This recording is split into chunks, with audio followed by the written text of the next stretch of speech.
இந்த ரசகுல்லா இல்ல ரசகுல்லா, அத கையில எடுத்தா எப்படி ஜீரா டக்கு டக்கு டக்கு டக்குன்னு சுட்டுமோ அதே மாதிரி நீ பண்ண போற கேசரியில நெய் டக்கு டக்கு டக்கு டக்குன்னு சுட்டணும். அப்புறம் இந்த பாசியில கால வச்சா எப்படி கைன்னு வழுக்குமோ அதே மாதிரி அந்த கேசரிய வாயில வச்சா கைன்னு வழுக்கிட்டு போய் குடல்ல தான் விழணும்.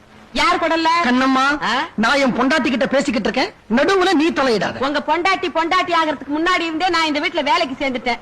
உடம்பு பூரா சக்கர வியாதி, ஈ மொச்சுக்கிட்டு இருக்கு.